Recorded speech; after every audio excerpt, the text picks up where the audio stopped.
সবাই নিজে বাঁচতে চায়, চাইতেই পারে। সবাই সুখে থাকতে চায়, চাইতেই পারে।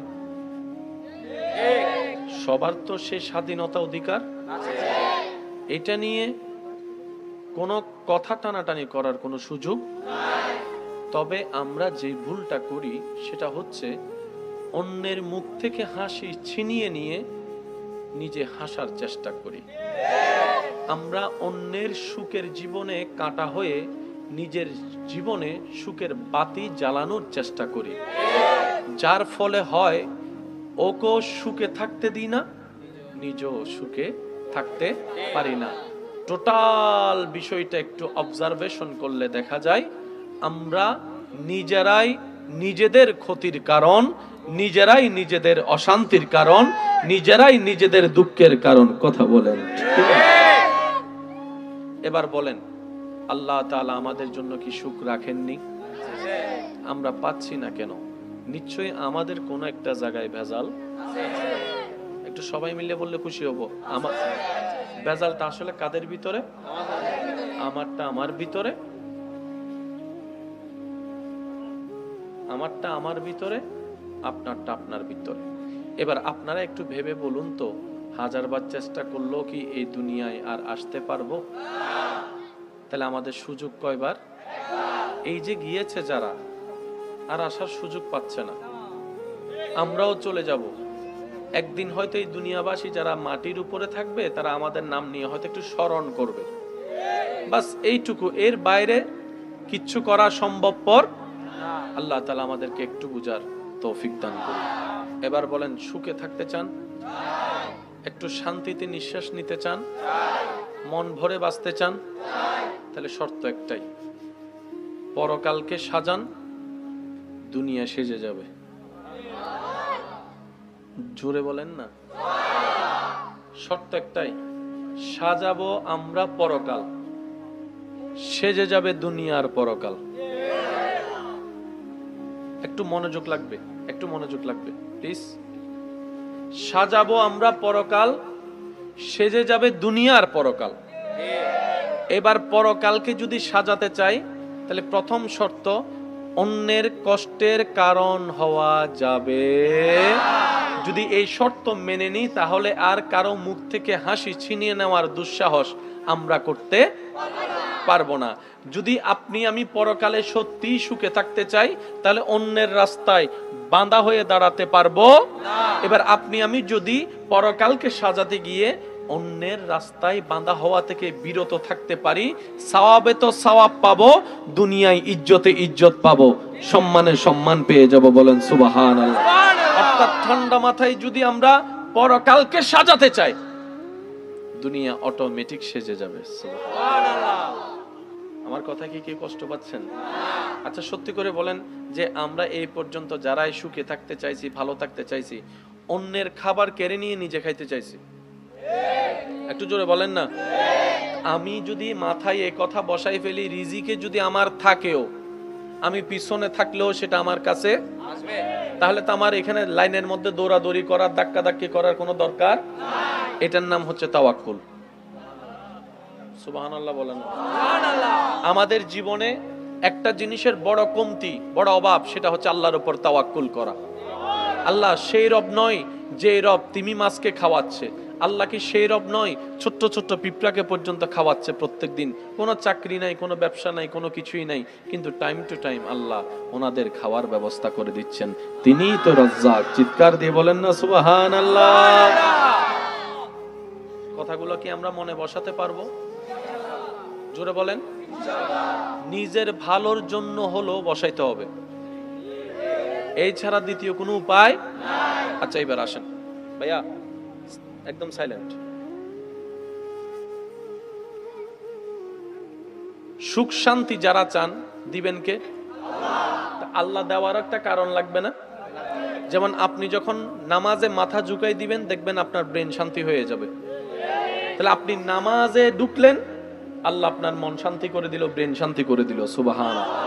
এবার সত্যি করে একটা কথা বলেন, নিজে খাইলে কি বলে? আমি সবার মুখে শুনতে চাই, নিজে খাইলে কি বলে?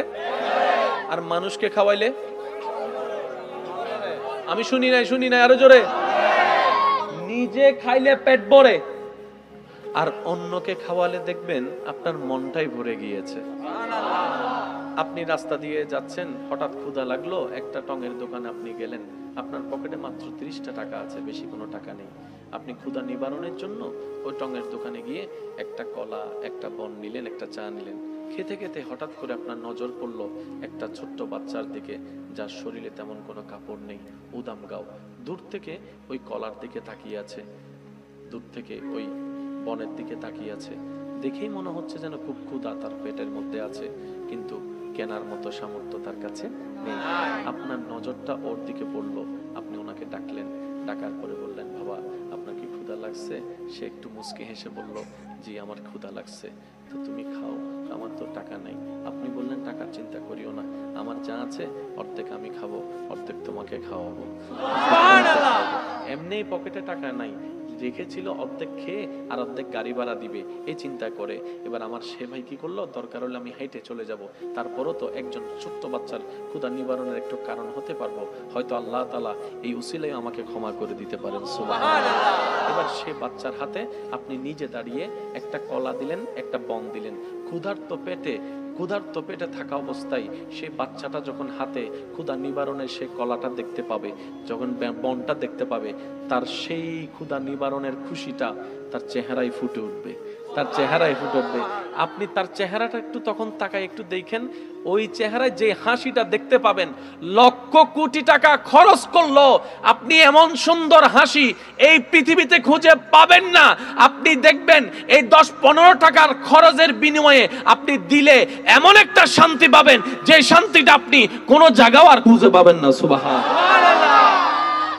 আপনি খাওয়ালেন অন্যকে, ওনার রব আপনার দিলে শান্তির ব্যবস্থা করে দিয়েছে। তাহলে আসুন আমরা একটু আওয়াজ দিয়ে বলি, সুখ পাওয়ার রাস্তা কি? আল্লাহর সৃষ্টিকে সুখে রাখা। শান্তি পাওয়ার রাস্তা কি? আল্লাহর সৃষ্টিকে শান্তিতে রাখা। এই ছাড়া বলেন না, অন্যকে কষ্ট দিয়ে নিজে কখনো সুখে থাকা, একটু জোরে বলেন না, অন্যকে কষ্ট দিয়ে নিজে কোনো সুখে থাকা। আপনি যদি মনে করেন, ভাইয়া প্লিজ, আমরা যদি মনে করি অন্যকে অপমান করে আমি ইজ্জতওয়ালা হব, তাহলে আমি ভুলের সাগরের মধ্যে ভাসতেছি। ইজ্জত তখন হয় আপনি যখন ইজ্জত দাতা যাকে ইজ্জত দিয়েছেন, ওই ইজ্জতকে যখন আপনি ইজ্জত দিবেন, ইজ্জত দাতা খুশি হয়ে ইজ্জত আপনাকে দান করবেন। আল্লাহ আমাদের সবাইকে একটু বুঝার তৌফিক দান। এবার আসুন, আমাদের ধর্মের নাম কি? ইসলাম। সবাই মিলে বলুন না, ইসলাম। এখনো নবীজিকে আল্লাহ তাআলা ইসলাম প্রচারের আদেশ দেননি। এখনো নবীজিকে আল্লাহ তাআলা ইসলাম প্রচারের আদেশ।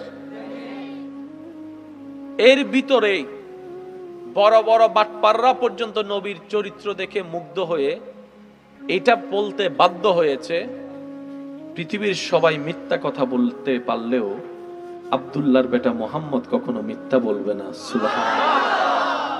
পৃথিবীর সবাই যদি আমানতের খেয়ানত করে, এই আব্দুল্লাহর বেটার কাছে আমানত রাখো, যেমন দিবা ঠিক তেমনই ফেরত পাবা, 19-20 হবে না। আমি সবার একটু মনোযোগ চাচ্ছি। আমাদের নবী রাহমাতুল্লিল আলামিন রাতের বেলায় মক্কার গলিতে হাঁটলেন।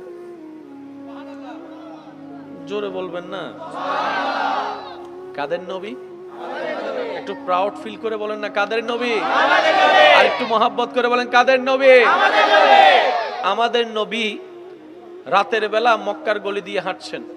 হঠাৎ একটা ঘর থেকে কান্নার আওয়াজ আসছে।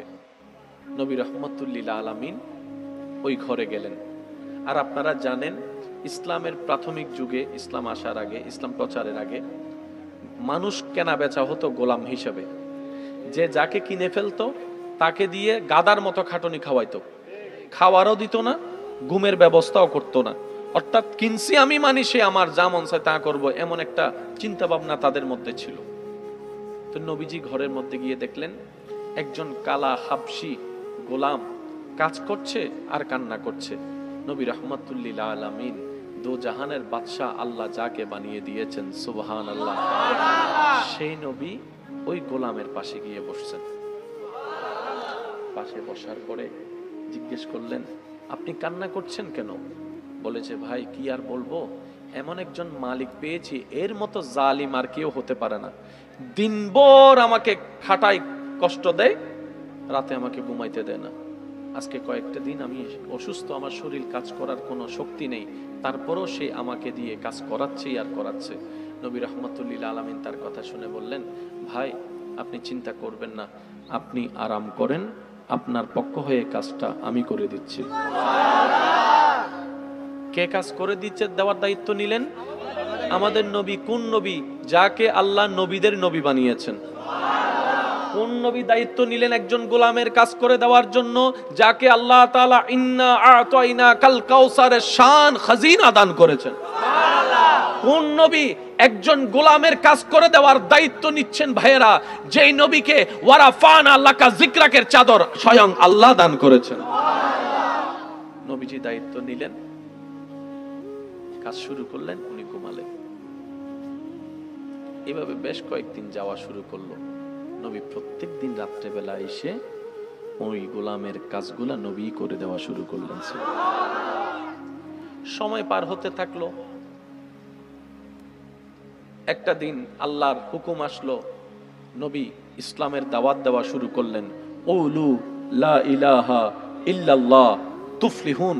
আল্লাহর হুকুম আসলো, এক আল্লাহর একাত্মবাদের দাওয়াত যখন দেওয়া শুরু করলো, আপনারা জানেন নবীর থেকে মানুষকে অন্যদিকে মনোযোগ নেওয়ার জন্য মক্কার কাফেররা একটা চালাকি খেলেছে।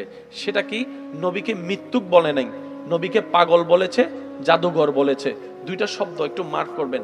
নবীকে মৃত্যুক বলে নাই, কারণ মৃত্যুক বললে তারা মৃত্যুক হয়ে যাবে। কিভাবে? 40 বছর ধরে যাকে তোমরা সত্যবাদী বলেছো, আজকে কেন মৃত্যুক বললা? নিশ্চয় তোমাদের মধ্যে জামিলা আছে, তাই মৃত্যুক শব্দ ব্যবহার করে নাই। নবীর ব্যাপারে বলছে কি? নবী মজনু, পাগল হয়ে গিয়েছে, নবী জাদুঘর, এটা বলা শুরু করেছে। বিভিন্ন অপবাদ দেওয়া যখন শুরু করেছে, এক কান থেকে 2 কান, 2 কান থেকে 10 কান। আমরা তো ভালো করেই জানি, প্রশংসা দ্রুত না ছড়ালেও বদনাম খুব দ্রুত চতুর্দিকে ছড়িয়ে যায়।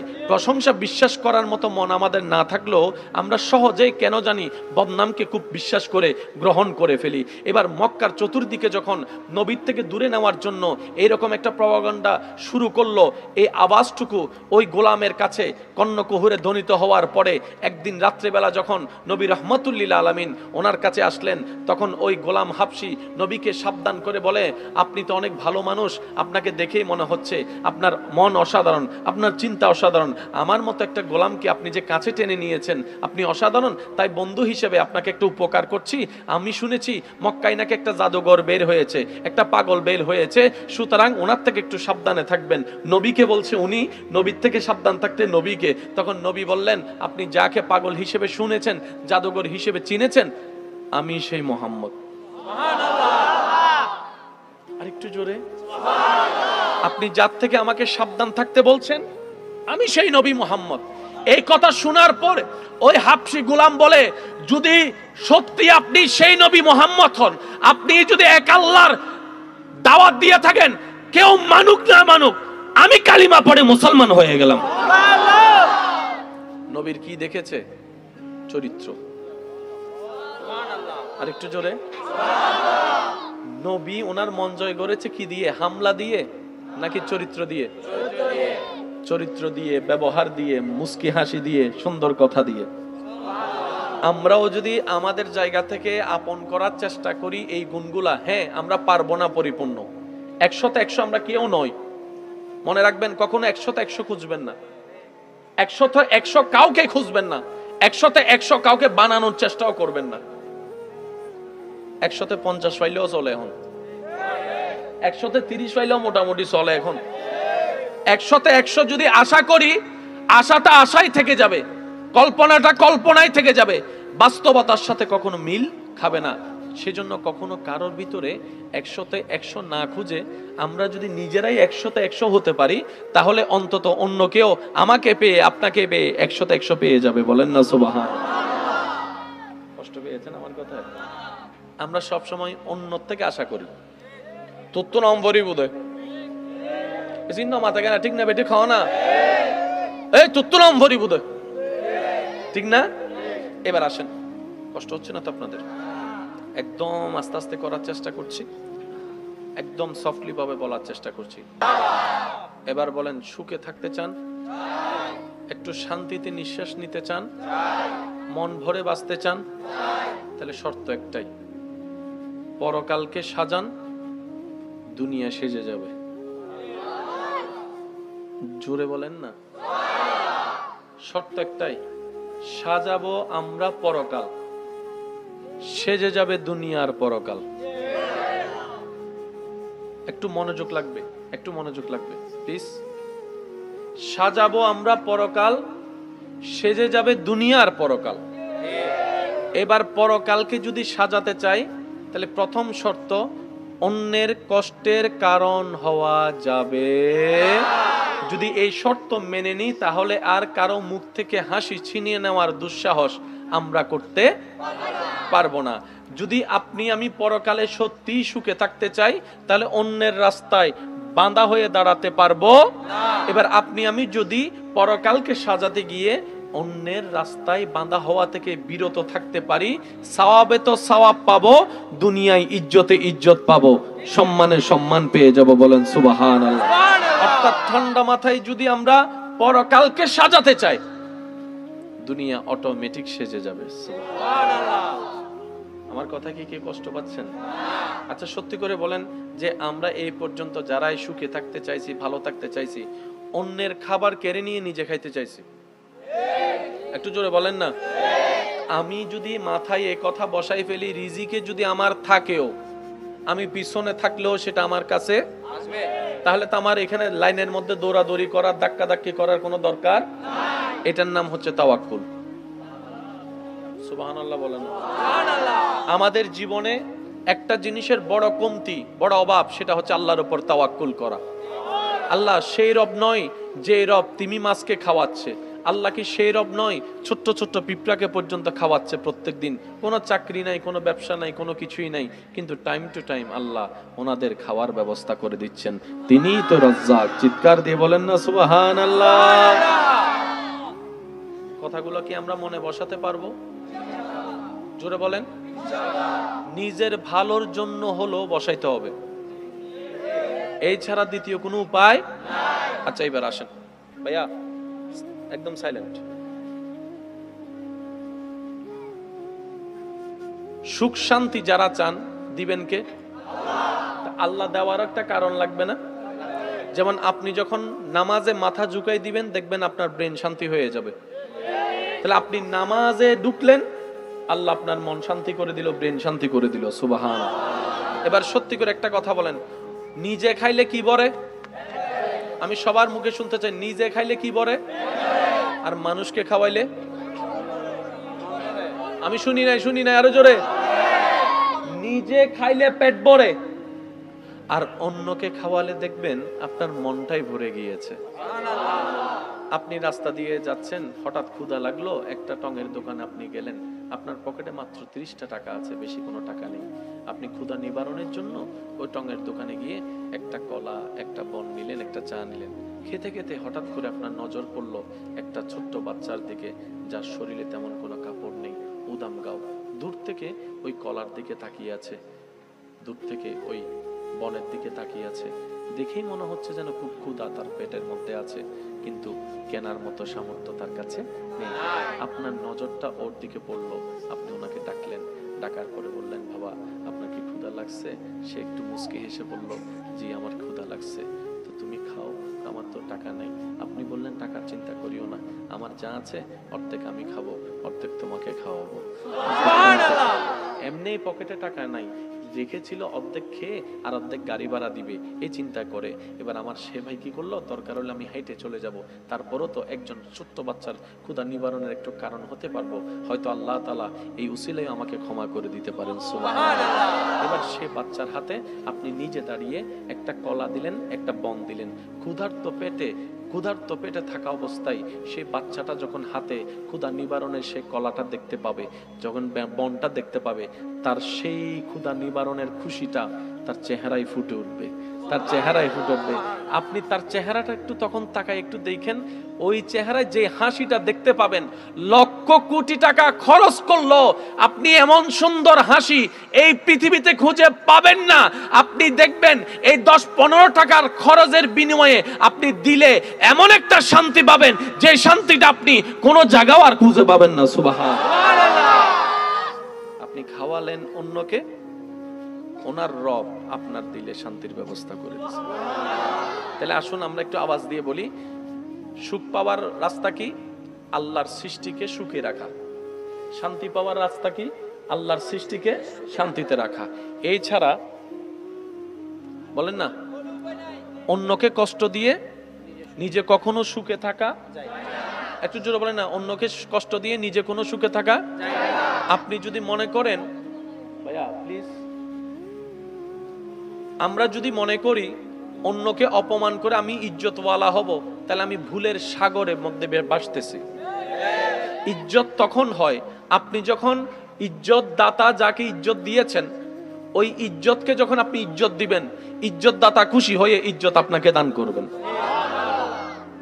আল্লাহ আমাদের সবাইকে একটু বোঝার তৌফিক দান। এবার আসুন, আমাদের ধর্মের নাম কি? ইসলাম। সবাই মিলে বলুন না, ইসলাম। এখনো নবীজিকে আল্লাহ তাআলা ইসলাম প্রচারের আদেশ দেননি। এখনো নবীজিকে আল্লাহ তাআলা ইসলাম প্রচারের আদেশ। এর ভিতরেই বড় বড় বাটপাররা পর্যন্ত নবীর চরিত্র দেখে মুগ্ধ হয়ে এটা বলতে বাধ্য হয়েছে, পৃথিবীর সবাই মিথ্যা কথা বলতে পারলেও আব্দুল্লাহর বেটা মুহাম্মদ কখনো মিথ্যা বলবে না। সুবহানাল্লাহ। পৃথিবীর সবাই যদি আমানতের খেয়ানত করে, এই আব্দুল্লাহর বেটার কাছে আমানত রাখো, যেমন দিবা ঠিক তেমনই ফেরত পাবা, 19-20 হবে না। আমি সবার একটু মনোযোগ চাচ্ছি। আমাদের নবী রাহমাতুল্লিল আলামিন রাতের বেলায় মক্কার গলিতে হাঁটলেন। জোরে বলবেন না, কাদের নবী? একটু প্রাউড ফিল করে বলেন না, কাদের নবী? আর একটু মহাব্বত করে বলেন, কাদের নবী? আমাদের নবী রাতের বেলা মক্কার গলি দিয়ে হাঁটছেন। হঠাৎ একটা ঘর থেকে কান্নার আওয়াজ আসছে। নবী রাহমাতুল্লিল আলামিন ওই ঘরে গেলেন। আর আপনারা জানেন, ইসলামের প্রাথমিক যুগে, ইসলাম আসার আগে, ইসলাম প্রচারের আগে মানুষ কেনা বেচা হতো গোলাম হিসেবে। যে যাকে কিনে ফেলতো তাকে দিয়ে গাদার মতো খাটনি খাওয়াইতো, খাওয়ারও দিত না, ঘুমের ব্যবস্থাও করতো না। অর্থাৎ কিনছি আমি, মানি সে আমার যা মন চায় তা করবো, এমন একটা চিন্তা ভাবনা তাদের মধ্যে ছিল। তো নবীজি ঘরের মধ্যে গিয়ে দেখলেন একজন কালা হাবশি গোলাম কাজ করছে আর কান্না করছে। নবী রাহমাতুল্লিল আলামিন, দো জাহানের বাদশাহ আল্লাহ যাকে বানিয়ে দিয়েছেন, সুবহানাল্লাহ, সেই নবী ওই গোলামের পাশে গিয়ে বসছেন। পাশে বসার পরে জিজ্ঞেস করলেন, আপনি কান্না করছেন কেন? বলেছে, ভাই কি আর বলবো, এমন একজন মালিক পেয়েছি, এর মতো জালিম আর কেউ হতে পারে না। দিনভর আমাকে খাটায়, কষ্ট দেয়, রাতে আমাকে ঘুমাইতে দেয় না। আজকে কয়েকটা দিন আমি অসুস্থ, আমার শরীর কাজ করার কোনো শক্তি নেই, তারপরও সে আমাকে দিয়ে কাজ করাচ্ছেই আর করাচ্ছে। নবী রাহমাতুল্লিল আলামিন তার কথা শুনে বললেন, ভাই আপনি চিন্তা করবেন না, আপনি আরাম করেন, আপনার পক্ষ হয়ে কাজটা আমি করে দিচ্ছি। কে কাজ করে দিচ্ছে, দেওয়ার দায়িত্ব নিলেন? আমাদের নবী। কোন নবী? যাকে আল্লাহ নবীদের নবী বানিয়েছেন। কোন নবী দায়িত্ব নিলেন একজন গোলামের কাজ করে দেওয়ার জন্য, যাকে আল্লাহ তাআলা ইন্না আ'তাইনা কাল কাউসারের শান খাজিনা দান করেছেন। কোন নবী একজন গোলামের কাজ করে দেওয়ার দায়িত্ব নিচ্ছেন ভাইয়েরা, যেই নবীকে ওয়ারাফানা লাকা যিকরাকের চাদর স্বয়ং আল্লাহ দান করেছেন। নবীজি দায়িত্ব নিলেন, কাজ শুরু করলেন, উনি ঘুমালেন।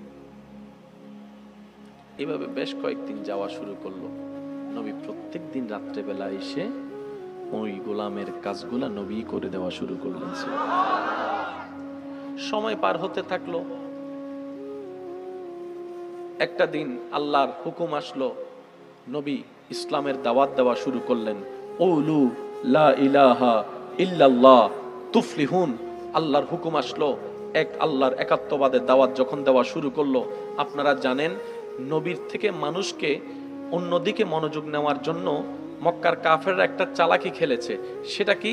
নবীকে মৃত্যুক বলে নাই, নবীকে পাগল বলেছে, জাদুঘর বলেছে। দুইটা শব্দ একটু মার্ক করবেন। নবীকে মৃত্যুক বলে নাই, কারণ মৃত্যুক বললে তারা মৃত্যুক হয়ে যাবে। কিভাবে? 40 বছর ধরে যাকে তোমরা সত্যবাদী বলেছো, আজকে কেন মৃত্যুক বললা? নিশ্চয় তোমাদের মধ্যে জামিলা আছে, তাই মৃত্যুক শব্দ ব্যবহার করে নাই। নবীর ব্যাপারে বলছে কি? নবী মজনু, পাগল হয়ে গিয়েছে, নবী জাদুঘর, এটা বলা শুরু করেছে। বিভিন্ন অপবাদ দেওয়া যখন শুরু করেছে, এক কান থেকে 2 কান, 2 কান থেকে 10 কান।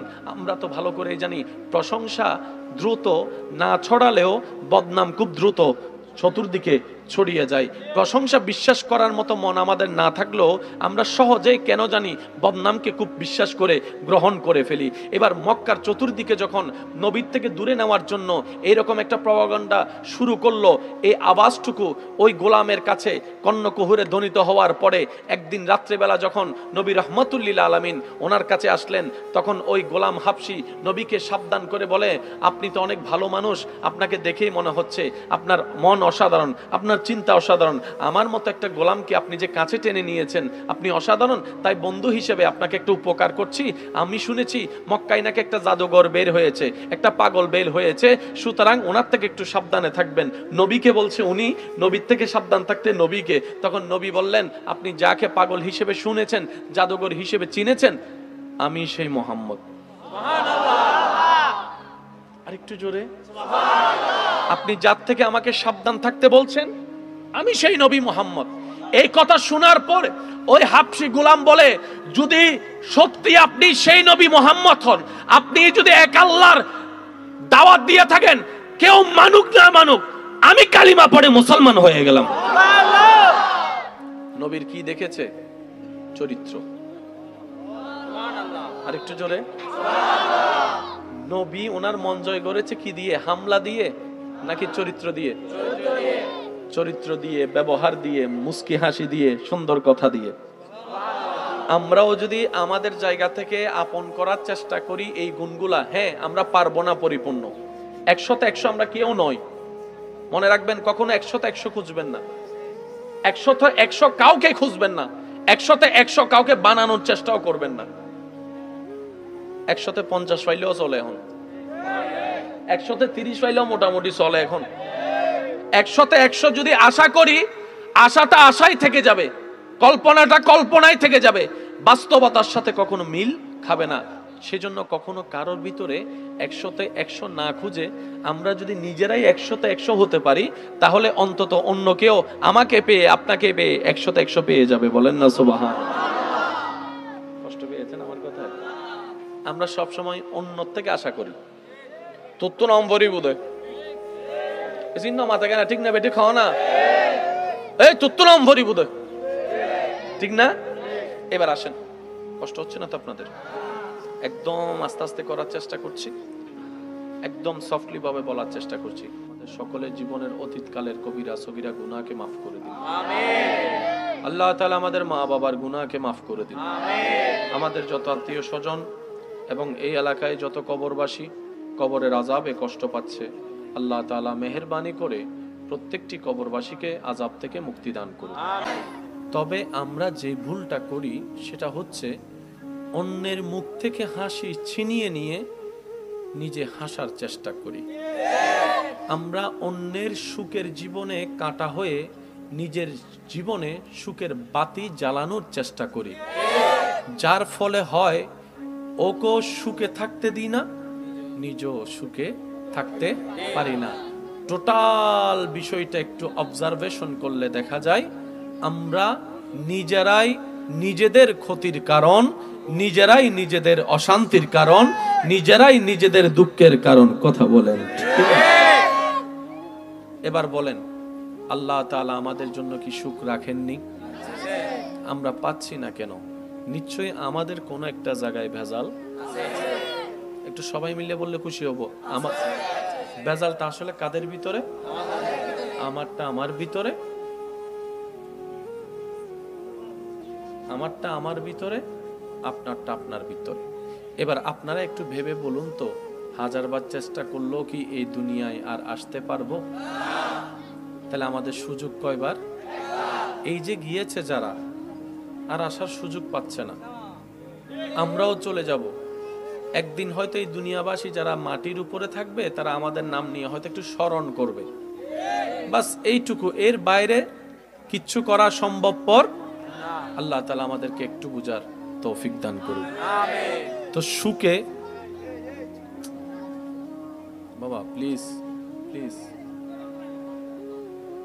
ভাইয়া একটু দেখেন না, আপনারা একটু দেখলে হবে, আপনারা একটু দেখলে হবে। স্যার সবাই মিলে একটু মন খুলে দরুদ শরীফ পড়েন। আল্লাহুম্মা সাল্লি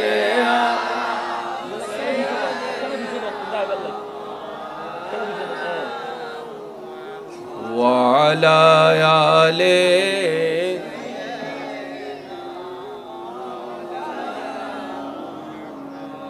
নয় নয় ইবে কেন সিডেঙ্গে আওয়াজ অম ভরিব আর কেন জোরে আল্লাহুম্মা সাল্লি আলা সাইয়্যিদিনা মাওলানা মুহাম্মদ ওয়া আলা আলি সাইয়্যিদিনা মাওলানা মুহাম্মদ। একদম নীরব হয়ে শুধু মাহফিলের আওয়াজে আওয়াজ দিয়ে একবার বলেন মারহাবা। এবার বলেন সুখে থাকতে চান, একটু শান্তিতে নিঃশ্বাস নিতে চান, মন ভরে বাঁচতে চান, তাহলে শর্ত একটাই, পরকালকে সাজান, দুনিয়া সেজে যাবে। জোরে বলেন না, শর্ত একটাই, সাজাবো আমরা পরকাল, সেজে যাবে দুনিয়ার পরকাল। একটু মনোযোগ লাগবে, একটু মনোযোগ লাগবে প্লিজ। সাজাবো আমরা পরকাল, সেজে যাবে দুনিয়ার পরকাল। এবার পরকালকে যদি সাজাতে চাই তাহলে প্রথম শর্ত, অন্যের কষ্টের কারণ হওয়া যাবে। যদি এই শর্ত মেনে নিই তাহলে আর কারো মুখ থেকে হাসি ছিনিয়ে নেওয়ার দুঃসাহস আমরা করতে পারবো না।